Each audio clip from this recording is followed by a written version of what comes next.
Hi guys, it's Julia Pierce with Plumblyne Productions, and today I want to talk about how I got into civil rights and government accountability. So in November of 2016, I was arrested and I was taken into custody and put in the Muscogee County Jail. And I won't go into the specifics about what led up to my arrest in this video, but I was arrested for criminal phone harassment. And interestingly enough, I was arrested on the day that the elections took place between Hillary Clinton and Donald J. Trump. So I did not vote in that election.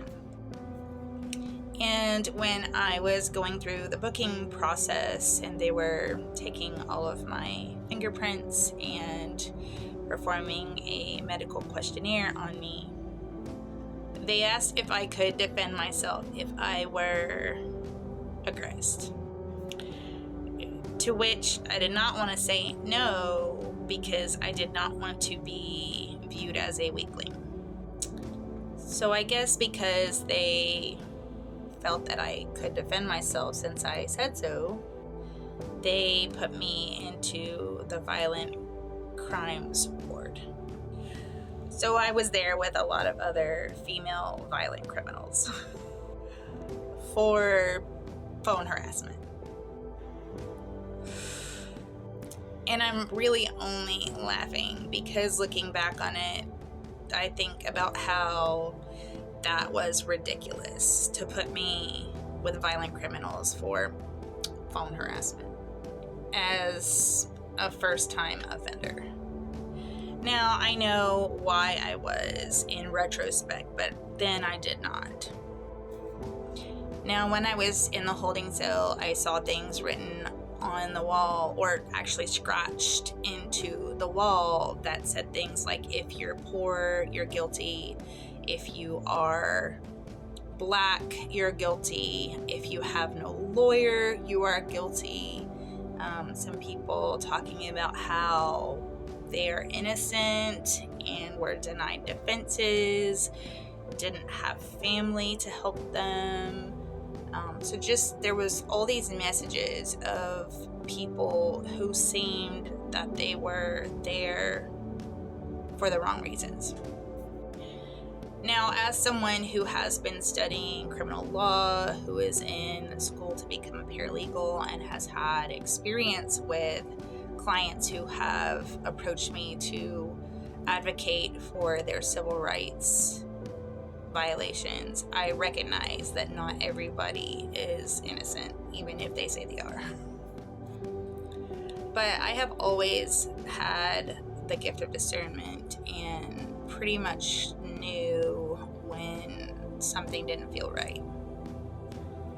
So while I was there, I met a lot of people on the violent criminal ward.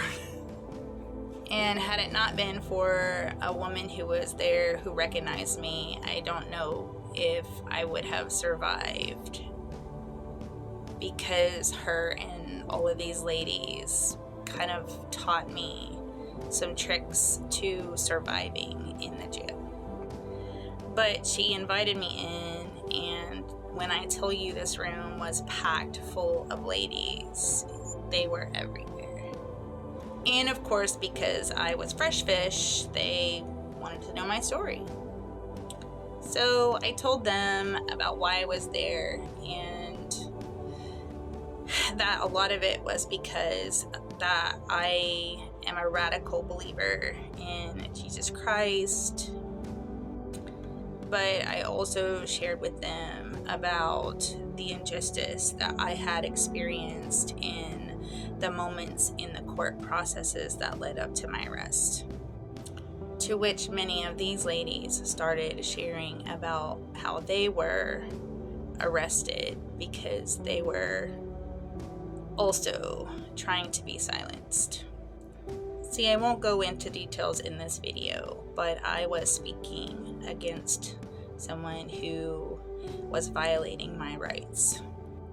I was being intimidated, threatened, harassed, smeared, and pretty much just being stalked and caused to be put into a lot of fear. And the more that I tried to seek assistance, the more that the authorities that were supposed to protect me kept adding to that injustice.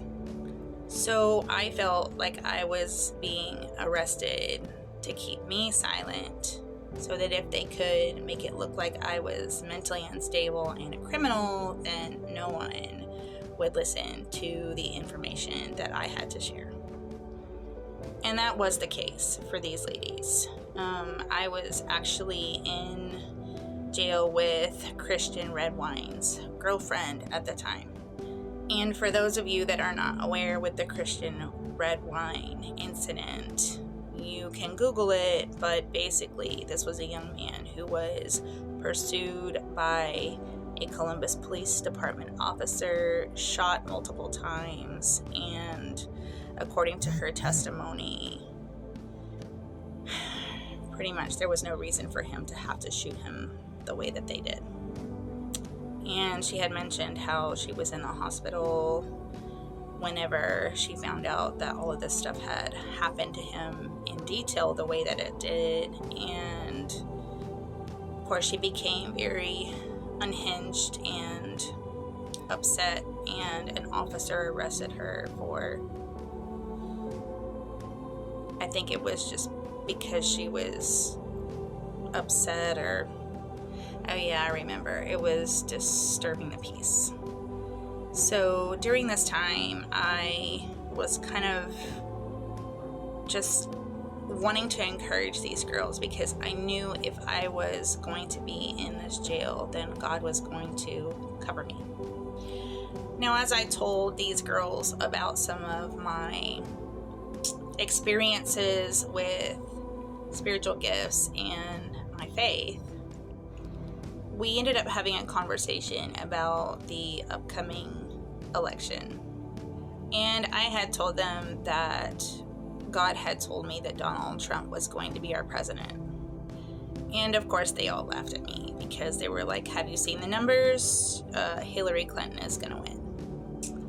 And I told them that based on the scripture and the revelation that God had given me, I disagreed, that no matter what the media was telling us, Donald Trump was still going to be our president. Now, I knew that God was bringing me into politics, but I didn't really understand at this point. And I will say that when I got back from my arraignment, that all of these girls came running up to me.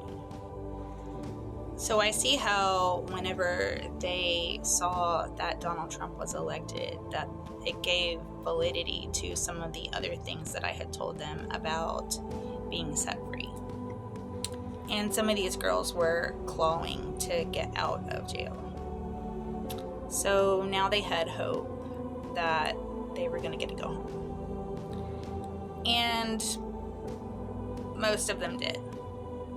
Now, that is not because of me. It is just because I was someone that was brought into their presence through a situation of my own that just shared encouragement about what I believe these times represented. But it was during that time that I realized that something needed to be done, and I didn't really know that something was already in the works. So I'll be sharing that story going forward, but I just wanted to give a very brief preface as to why I do what I do now, and also what qualifies me to do what I do. So y'all make sure to check out my videos at Plumblyne Productions on TikTok, YouTube, and Facebook. And feel free to reach out to me and ask questions, give feedback, or if you have a story that you would like me to cover. Happy Sunday, guys. Have a good one.